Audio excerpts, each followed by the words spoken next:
Hey, everybody. Thanks so much for joining us right here on The Right View. Tonight, we are joined by country rap artist Dusty Dahlgren and Brett Brooks, better known, of course, as the Moonshine Bandits. I hope y'all came to sing today because I love it. No, really.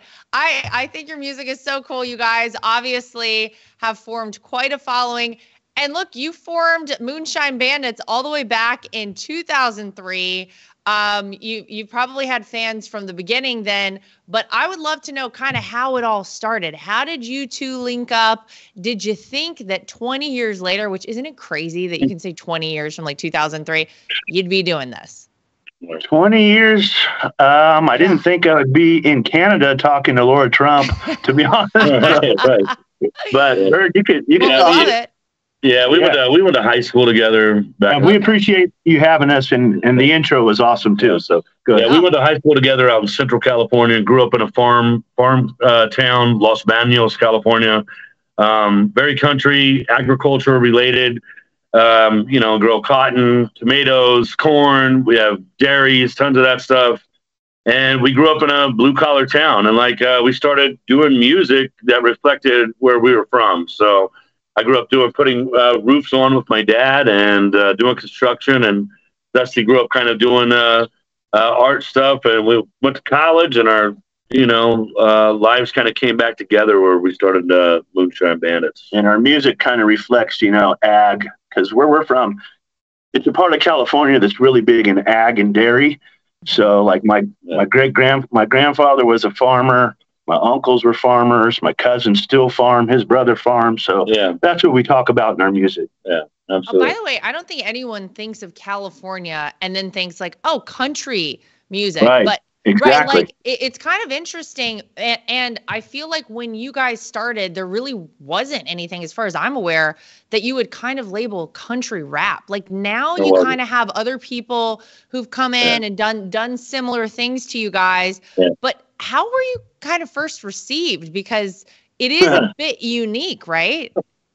Yeah, everybody thought we were crazy. Yeah, we couldn't find places to play shows. So we first started playing with either gangster rap acts or heavy metal acts, and then pretty soon we started developing a fan base to where we were able to go and people were coming to watch us and not other bands. So I mean, it took a long process, but California is known for country. I mean, Buck Owens, Crystal Palace down in Bakersfield, it's got its own unique sound. And, it birthed that sound of country music. And I feel like it was appropriate for us to kind of have our own sound. We weren't trying to make our own sound. It's just what came out, It came organically. It's funny, though, when we go out of state to tour, people would say, oh, you're from California. It's all surfers and Hollywood out there. Yeah. And we're like, we're from the middle part of Cali where it's blue collar. So you got to work hard out there to get by, So I'd imagine that area of California is probably pretty red, but it's a big state. It's a big state. Yeah. What's funny is during the 2016 Trump campaign, we sold the most merchandise to the state of California, which of course always votes Democrat. It's very interesting. But obviously California is a huge state. Tons of people out there, a lot of different viewpoints. And obviously you guys have kind of made your mark in the music industry at this point. But I imagine in the course of 20 years, things probably have changed in the music industry from when you guys first started. And I mean, when you began, social media was kind of barely even a thing. And now it's kind of everything. Right. Yeah. I think maybe MySpace was around, but we were out just building our name grassroots style, touring, doing shows, shaking hands, old school. Yeah. We were trying to get on college radio stations because you couldn't solicit your music to bigger record labels without, lawyers and stuff like that. So we didn't have that. So I would go and drive around to every college radio station on the West Coast and take off for 2 or 3 weeks and just go and try to meet with program directors. And sometimes you get love and some people would play us and, sometimes you wouldn't. But I mean, I met a lot of good people on the road, and there's a lot of artists that I met back then that have blown up and then subsided, So But I mean, I met Maya out on the road way back in the day before she was even big. Wow. Met Beyonce when she was still with Destiny's Child. So pretty cool. It's kind of crazy. I mean, there's so much you can look at social media and say, wow, this is a really positive thing. You have the ability to connect with millions of people, you know, with just pushing a button, essentially. But there is something, I mean, do you guys miss that at all? Like that really is an era that we're never going to see again. I don't believe that people had to get out and really hustle like you guys did to make it, especially in the music industry. And it's kind of sad because we didn't really know how special it was in that moment until it was gone. And now, Right. I mean, do people even do that anymore? I don't think so. Well, can I add in? I was an ad. So basically, since COVID happened, since prior to COVID and all the lockdowns, we had that engagement with fans still. Mm-hmm. And everyone now has been kind of conditioned to kind of, you want to stay away still from people. But, you know, we're human beings. We want to go up and shake your hands. We want to give you a hug. And like, we still have a little bit of engagement still. We still do VIP meet and greets.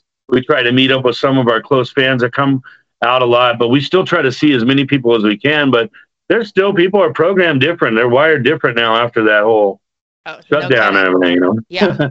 To say the least. God, we could do a whole show on just that alone. But, you know, I feel like we have an upcoming generation of kids, and whether they're going to get in the field of music or something else, there is, it seems like, a lot less hustle in many cases required as easier back in our era, so to speak. Because look, I graduated from college in 2005, so we were probably around the same time, right? So, but it's different now. I feel like I'm a little afraid that by the time my kids get to be adults, everybody just kind of is going to expect everything to fall in their lap, because all you got to do is pick up your phone and like push a button and it's all done. They don't have to get out and travel to different stations like you guys did. I mean, I don't know. Do you guys think about that? I agree with what you're saying. I mean, we grew up with family values to where we had to earn our stripes, and that's kind of how we built our career, eating asphalt, getting out there, shaking hands, and really grinding to get a fan base. And then, you know, people that could go on TikTok and make one video and blow up like that. So I'm not knocking them, but I'm just saying we're cut from different cloths. I mean, I feel like what we've done and what we continue to do is we have longevity in this business because we still stay out and we stay with our hustle that we did. Now, granted, like we said, there's other guys that can do this all from behind a computer. God bless them. Let them do it. There's plenty of room for everybody. But I want to teach my sons that if you really want to get ahead in life, you've got to really put work into it. So, that's right. Well, yeah, we're definitely not an overnight success story. That's for sure. But by the way, what great success that 20 years later, you guys are still doing, I assume, doing what you love, right? Like that's the dream, honestly. And talk about hustle. You guys are currently out on tour. How are things going on the road? How long have you been out on the road at this point? Too long. I'm ready to go home and see my wife and my dog. That's right. And I'm tired of sleeping in a bunk on a bus. Right. Yeah, we're sleeping coffins. Wow. Live at night, sleep all day. I miss my wife, my family, my chickens. Can't wait to see you guys back here in about a week. But we've been out for 4.5 weeks on this run. But we've been touring since the end of February of this year. With breaks in between, but this run is long. This is 5 week tour. So well, we're in Canada right now. We got a chance the first time to come up north, which is great. And we're playing the big motorcycle rally coming up here soon in Sturgis, and then we got a lot of touring left this year. Go to moonshinebandits.com and check that out. I love it. Oot and a boot in Canada. Yeah, it's our first time going international. So. Oh, good. I mean, obviously the reception seems to have been good. Yeah.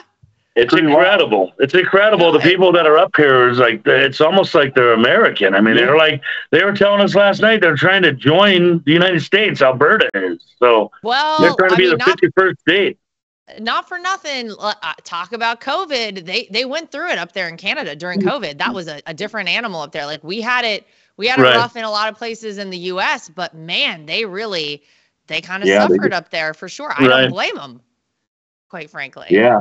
The love has been great out here. That's awesome. So you guys are sleeping on the bus. See, I feel like when people hear about like musicians and artists touring, they're like, oh, you're staying in these like extravagant, like over the top hotels, and like people are coming, you have room service 24/7. There's like, you know, like a masseuse available at all times. All of that. Of course.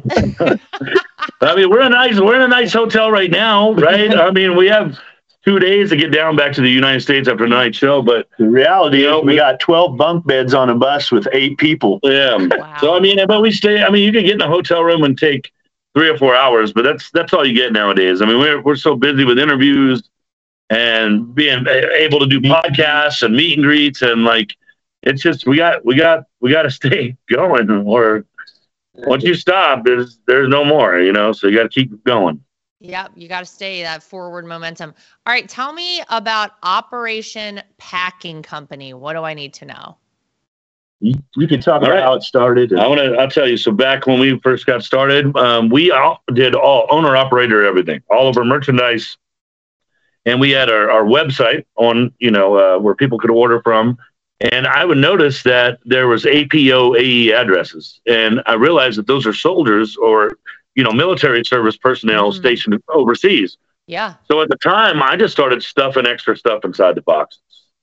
And I put whatever I had laying around the house, some jerky, tobacco, you know, chewing tobacco, cigarettes, whatever, you know, magazines, any of that kind of stuff, you know, stuff that we grew up with, you know, so chewing gum, all that stuff, and started sending it out. Well, we received a letter from, I believe, a colonel. I mean, this was 20 years ago or 15 years ago, and said that one of the packages had a huge impact and lifted some troop spirits after they lost a fallen brother. Oh, wow. So we shared that with some of our closest friends, and they wanted to take it and run with it and do a bigger level. As we've been out here on the road, we haven't got off the road. So we have great people, Shannon and Rhonda and Nicole over at Operation Packing Company. So 2011, we became an actual nonprofit legally with, you know, did the bylaws and all that. And I was the president at the time, but due to touring, I couldn't give it my all because I just didn't have the time. So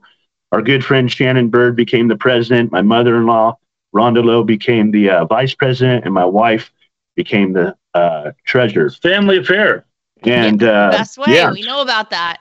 Well, you know, absolutely. And you know what, we know that it's in good hands. Yeah. We know that the boxes are gonna go out, but every month we have a collection of people that come together and they have packing parties, and they do it at the Elks Lodge. Oh, yeah, we do it at the Elks Lodge. We have 2 chapters, one in Los Banos, Cali, and one in Modesto, California. And we do 25 to 50 boxes a month.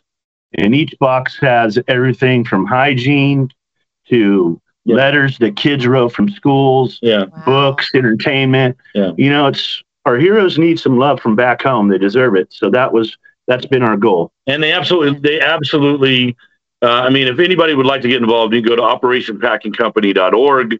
Yeah. You go to moonshinebandits.com. It could direct you to all that as well. But if you want to get involved, please get involved. It's such a great cause. And we've actually had soldiers come back this year and last year or military personnel have came back to our shows that have received packages in Afghanistan and Kuwait. Wow. And Iraq, and they've been back at our shows, and it's incredible. It's incredible. Like for us, this is the most important thing that we could possibly do to give back. Yeah. Because what they've done for us is something we can never repay. Well, amen to that. I hear it. And by the way, what an admirable thing to do. What a worthy cause. I know that I have family members who have served, are still currently serving in the U.S. military. And when they have been deployed, I'll tell you what, something as small as a phone call will make their entire week, let alone to receive something like what you guys are sending out there to them. Are you kidding me? A letter from a kid? Like, I have goosebumps even thinking about it, because I mean, a lot of people here, we're so blessed here in the United States, and we're so lucky. We don't have to think about those things. But to our men and women overseas who are away from their families, away from anything that they can really call home here on U.S. soil, to receive something like that, I'm sure that, I mean, I can't imagine how much that means to them. So great job with you guys. Thank you. Appreciate OperationPacking.org is where people can go if they want to get involved. OperationPackingCompany.org. Company.org. Okay. That's correct. Yes. Yeah. I mean, really, really cool stuff, guys. Great work Thank on you. that, among other things, Thank you. of course. You guys have had songs that top iTunes and Amazon charts, albums charting on Billboard, the #1 song on CMT.com. So at what point did you think, might as well just go ahead and release our own whiskey? I mean, obviously. Well, our fans like to party, and so do we. Yeah. Oh, good. And so, we're big whiskey advocates, and we wanted to be one of the first California whiskeys. So we kind of started researching, and we teamed up with California Cowboy Whiskey, the distillery, and the rest is history. Yep. We're in Bucked Up Bourbon is the name of our bourbon right now, and we're in 14 states. We just landed all the Total Wines in Texas. We've been blowing up all over the West Coast. We got every Save Mart supermarkets, Lucky supermarkets, mom and pop chains. So it's spreading out across the United States like a wildfire. We can't wait. We're excited about it. So I can't wait for all you guys to try it. If you'd like to try some, provide, have your management let us know, and we'll send some out to you guys. Okay. I mean, I'm not afraid of getting a little something, that's fine. Yeah, Sounds great. Absolutely. Little care package, you know what I mean? Okay. Yeah. Care package. We'll receive that happily. Thank you very much. Okay. Absolutely. I mean, pleasure. cause you guys just don't have enough going on. Like, it's amazing, honestly, how much you do. You're touring, you got your whiskey, you're sending stuff to our troops. And obviously, I think people probably know, all your fans know, just last month, you dropped your new album, Poor Decisions, and you featured a lot of big acts, including our friend, Adam Calhoun. We love having him on this show. How's the reception been on your latest release? It's been great. We debuted top 10 in country. I don't know why they put us in the country genre, but that's pretty good for us because we're independent and we're up there with, Morgan Wallen and Taylor Swift and all those big dogs that have the huge machines behind them. Yeah. And here we are. We snuck in. Yeah. We've got a bunch of great artists on there right now. We have a song that's moving right now with our good friend Josh Todd from Buck Cherry.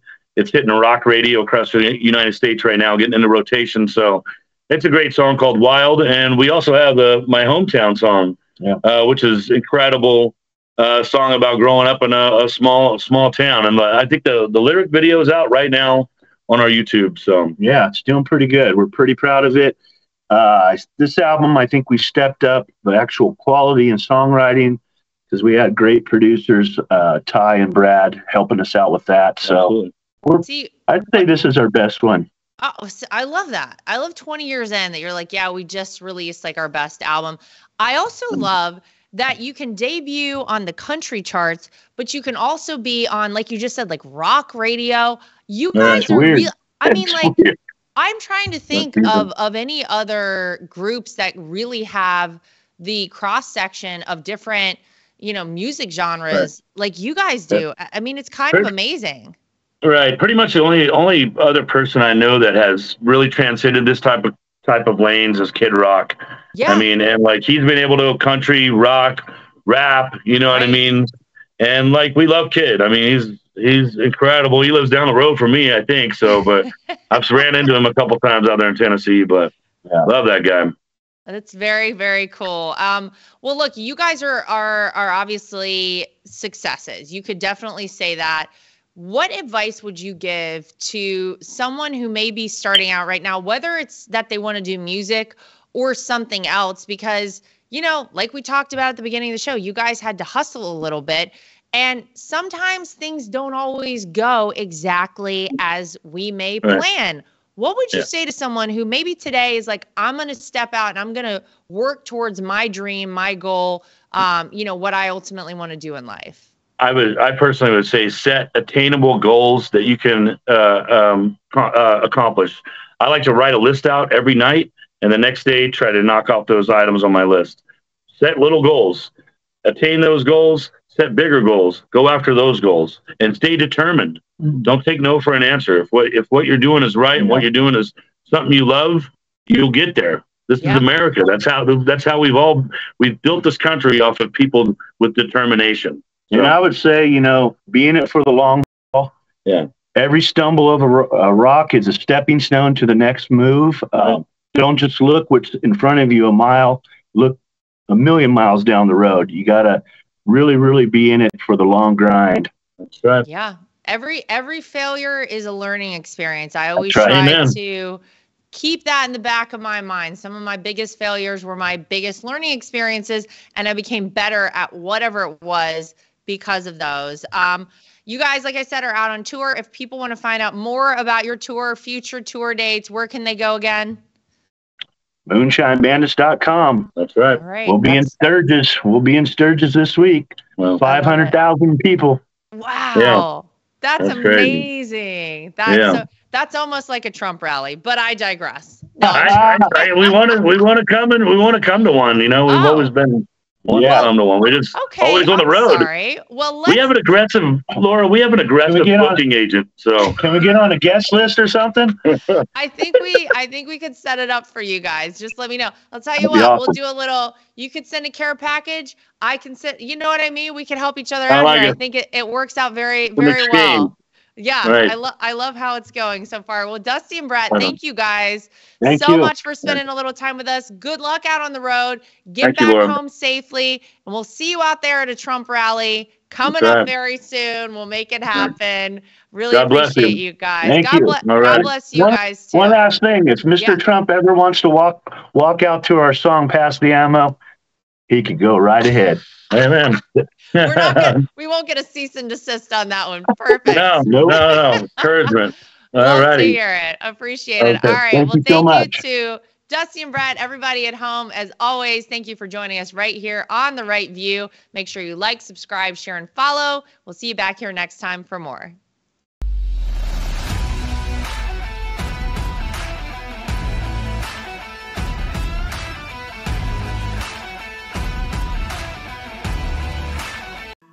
So I'm like a lot of people. I love to wear an Apple Watch, but I hate how it looks. And I scoured the internet to search for the best looking Apple Watch cases I could find, and I found it.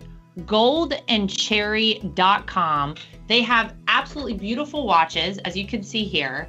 Everything is waterproof. Everything looks good with different outfits. You can get sporty, you can get fancy, but they are great quality, made out of Delaware in the United States of America. And they have been kind enough to give me a promo code that I can share with you if you want to get your hands on one of these as well. It's Lara T, L-A-R-A-T is the promo code to get yourself a discount at goldandcherry.com. And not only do they make Apple Watch cases, they also make great products for iPads and iPhones, keyboards, your desktop, everything you could possibly need. goldandcherry.com. Use promo code LARAT so you can get yourself one of these today too. At The Right View, we're very proud of the fact that we are independent. We get to say everything that we think and everything that we feel. We have no woke companies guiding us or telling us what we can and cannot say. We are always going to shoot you straight and give you the facts as we know them. And that's why it's important to support independent outlets like The Right View. My name is Lara Trump, and I think Mike Lindell is a patriot. He is someone who loves this country, is willing to fight for this country. I love MyPillow because not only are MyPillows made in the USA by American workers, but they're great products, and they're so great that not only do I use them in my own bed at night, my children actually requested. My daughter the other day went to the closet and pulled out a MyPillow and said, "This is the pillow that I want to sleep with." And I gotta tell you, she loves it and will have nothing to do with any other pillow. So it's a big hit around our house. My dogs also happen to sleep on MyPillow dog beds. So all around the Trump household, we're big fans. If you go to mypillow.com today and use promo code Trump, again, promo code Trump, You will not only save money, but you will help us continue this show and other shows like it and help us continue the fight for the future of America. Inflation has impacted all of our lives. I don't think anyone can go to the gas pump or the grocery store without noticing that it is a major factor. And unfortunately, it's not going anywhere. It doesn't seem like it's going down in the way that we would like it to. And one way to protect your money is by investing in precious metals, gold and silver. That's always been a great way to make sure that you keep your money and you keep it safe. When you go to bh-pm.com, use promo code TRUMP. That way, if you decide you want to invest in gold and silver, you'll save yourself a little bit of money. We live in a time that's very interesting. A lot of us out there feel like a lot of our rights are slipping away. And if you're like I am and you want to have the right to choose whether or not to have a vaccine, how to live your life freely, and you're looking for a great doctor, I've heard amazing things about Dr. Sherwood. He's somebody who you should really check out and check into, and it'll help support this program and keep us going. So go to Sherwood.tv and use promo code Trump. Again, Sherwood.tv and use promo code Trump. You can save yourself some money and help us keep our program going.